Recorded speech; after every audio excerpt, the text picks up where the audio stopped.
Hey guys, welcome back to the channel. If you are new here, my name is Badlands and I am collecting and playing the video game collection of my childhood dreams. I've got about 5 games to show you today, and with that said, I know you're not here for me, you're here for the games, so let's get into it. The first game I've got for you guys today is Final Fantasy 13 for the Xbox 360.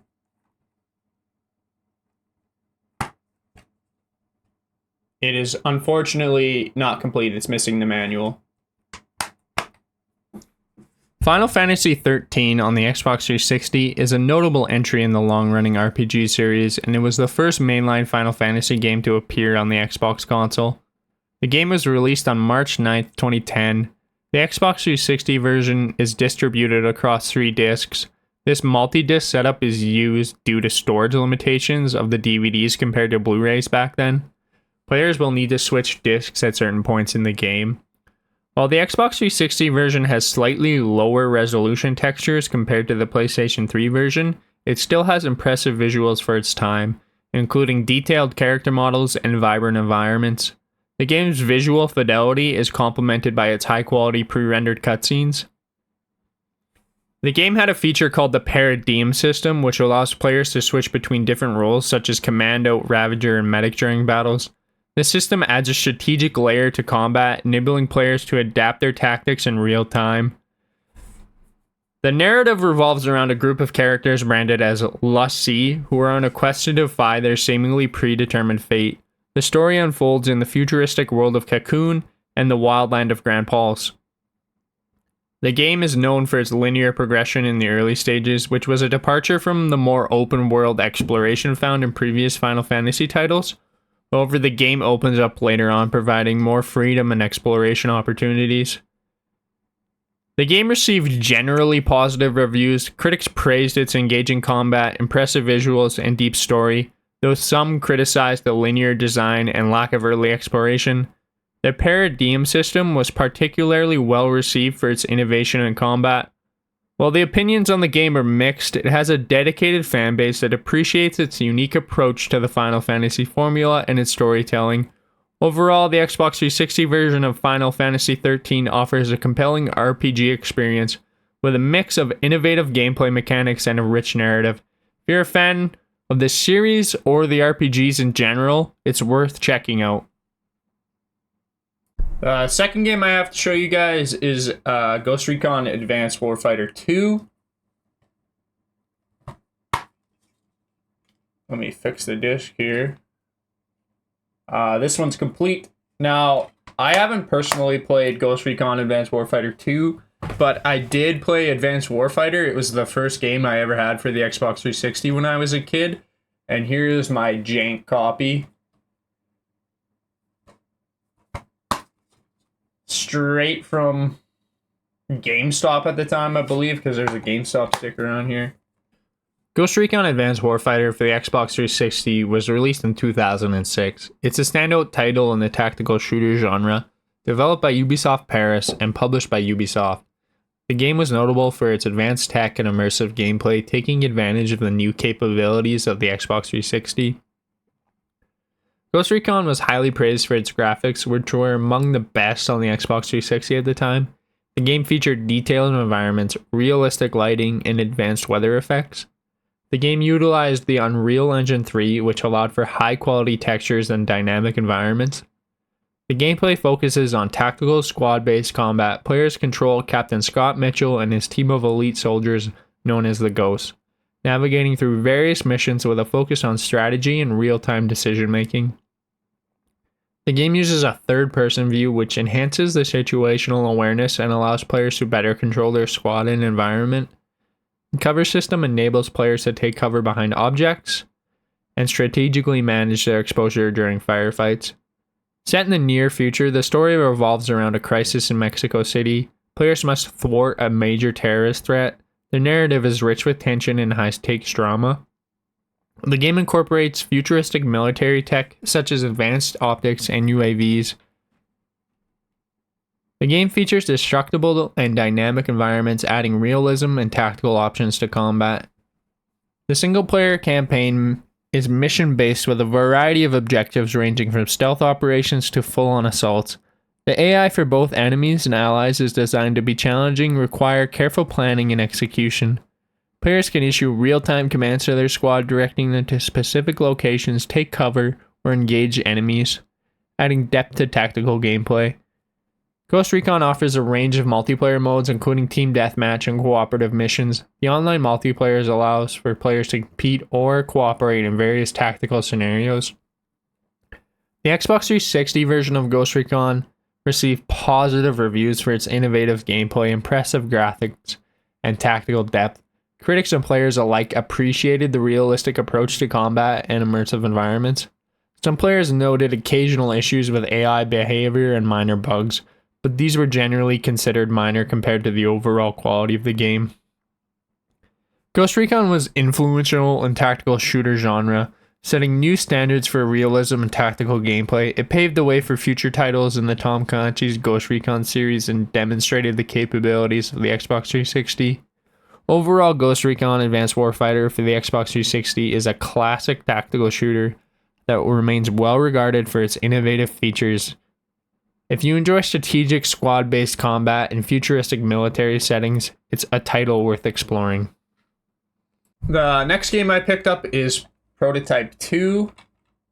Now, if you watched any of my recent pickup videos, I have Prototype 1. I have played neither of these, but I am looking forward to eventually getting into these. I've got quite a big backlog at the moment. Prototype 2 for the Xbox 360 released in 2012. It's a sequel to the original Prototype, and is known for its open-world action gameplay combined with compelling, albeit dark narrative. Developed by Radical Entertainment and published by Activision, the game builds on its predecessor with refined mechanics and a new protagonist. In Prototype 2, players take on the role of James Heller, a soldier who is seeking revenge against Alex Mercer, the protagonist of the first game, who has become a villain. The story is set in a ravaged New York City known as New York Zero, following the outbreak of a virus that has turned most of the population into infected monstrosities. James Heller's journey is driven by his personal vendetta and his struggle to understand the nature of the virus. Like the original, Prototype 2 features superhuman abilities including shape-shifting, enhanced strength, and agility. Heller can use these powers to fight enemies, traverse the environment, and cause widespread destruction. The game offers a vast open world to explore with a variety of missions and side activities. Players can roam freely, engage in combat, complete objectives, or simply explore. Players can upgrade Heller's powers and abilities using a skill tree, allowing for a customizable playstyle. New abilities and upgrades become available as players progress through the story and complete side missions. The Xbox 360 version of Prototype 2 features detailed graphics and destructible environments. Though it may not be as visually polished as newest titles, the game's dark and gritty atmosphere is enhanced by its graphic design and dynamic weather environments.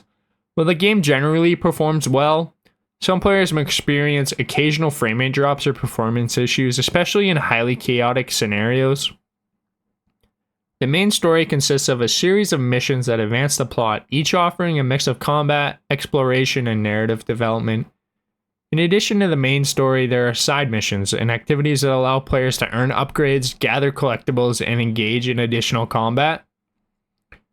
Prototype 2 received generally positive reviews for its engaging gameplay, improved mechanics over the first game, and the satisfying power fantasy it provides. Critics appreciated the more refined combat system and the new protagonist story. Some critiques were directed at the game's repetitive mission structure and occasional technical issues. Additionally, the dark and mature themes may not appeal to all players. Prototype 2 continued the legacy of the original game by offering a similar open-world experience, enhanced gameplay mechanics, and a new narrative. While it didn't achieve blockbuster status, it remains a notable entry in the open-world action genre. Prototype 2 for the Xbox 360 is a powerful, action-packed sequel that builds upon the foundations of its predecessor. With its open-world design, superhuman abilities, and a gripping story of revenge and survival, it offers an immersive and chaotic gameplay experience. If you enjoyed the first Prototype or are a fan of the action-adventure games with a darker tone, Prototype 2 is worth exploring. Now this next game is one I've never seen or even heard about before, but I was at a Goodwill and it was for $3, I think. So I took the risk. It's a Disney Universe. It's a nice little kiddie Disney game. Thought I'd pick it up. Disney Universe for the Xbox 360 is an action-adventure game developed by Epic Mickey creators Junction Point Studios and published by Disney Interactive Studios, released in 2010. It offers a whimsical and family-friendly experience set in the various Disney-themed worlds. Every time I say Disney, take a shot. The game is set in the Disney universe where characters from different Disney franchises are brought together in a unique storyline. The plot involves an evil force threatening to corrupt the Disney worlds, and players must work together to restore order and save their favorite Disney characters.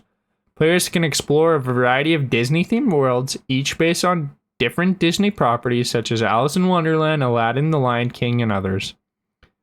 Disney Universe supports cooperative multiplayer, allowing up to 4 players to team up and explore the Disney worlds together. This cooperative play is a major highlight, making it ideal for family or group play. Players can choose from various Disney characters, each with unique abilities and costumes. Characters can be customized with different outfits and accessories reflecting various Disney themes. The gameplay includes a mix of combat, platforming elements. Players will encounter enemies, solve puzzles, and navigate through platforming challenges, all while utilizing their characters' abilities. The game features colorful, cartoony graphics that align with Disney's family-friendly aesthetic. The art style is designed to be appealing to both children and adults with vibrant environments and characters. The game's levels are designed to reflect the distinct themes and visual styles of Disney properties they are based on, offering a diverse and immersive experience. The game features collectible items and rewards that players can gather throughout their adventure, adding an element of exploration and completionism. Disney Universe received generally positive reviews from critics. The cooperative multiplayer and diverse Disney worlds were praised through some critics noticed the gameplay could become repetitive over time. The game was well received by families and younger players who enjoy the blend of Disney characters and cooperative gameplay. It's seen as a fun and engaging title for players who appreciate Disney's various franchises.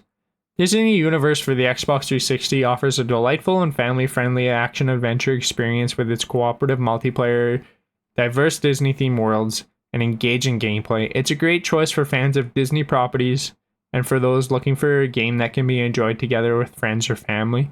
If you're looking for a game with a whimsical Disney touch and cooperative fun, Disney Universe is worth checking out. The next game is probably my second favorite game in this series. You'll understand which one's the first one.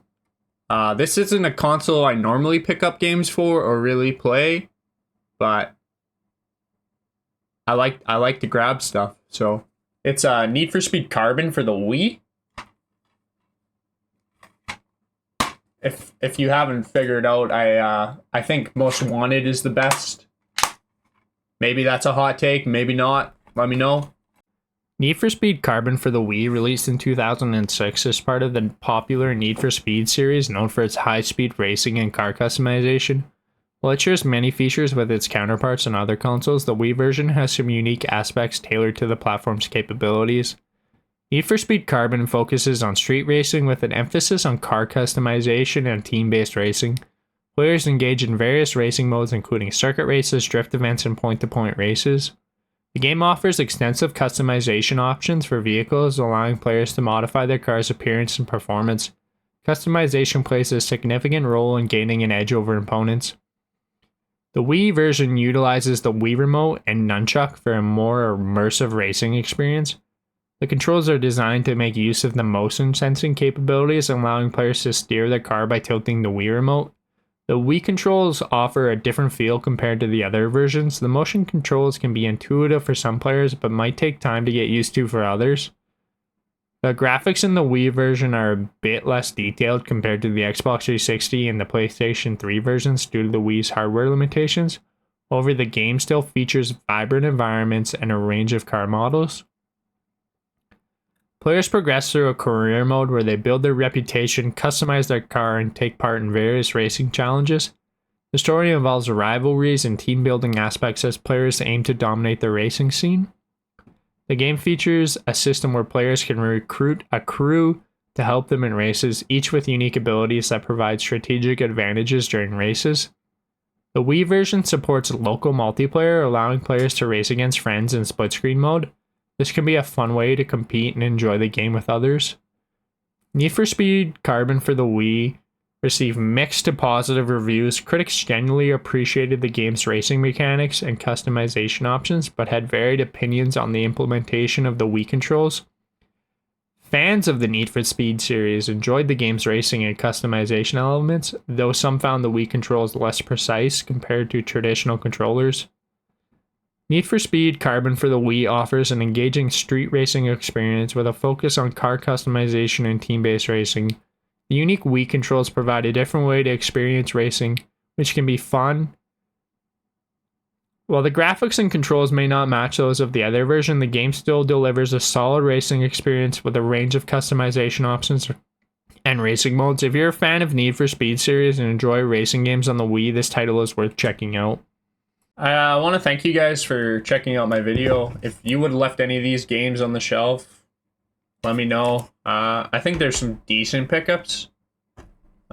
Once again, I would just like to thank you guys for watching. It really means a lot to me. And if you continually come back and watch these videos, thank you so much. It really means a lot. If you guys would like to like this video, if you liked it, subscribe if you want to. Also, if you guys want to check me out playing video games live, I'm on Twitch at twitch.tv/Badlands. Come on over, come hang out. Give me someone to talk to. It's lonely over there. But thanks for watching. Peace.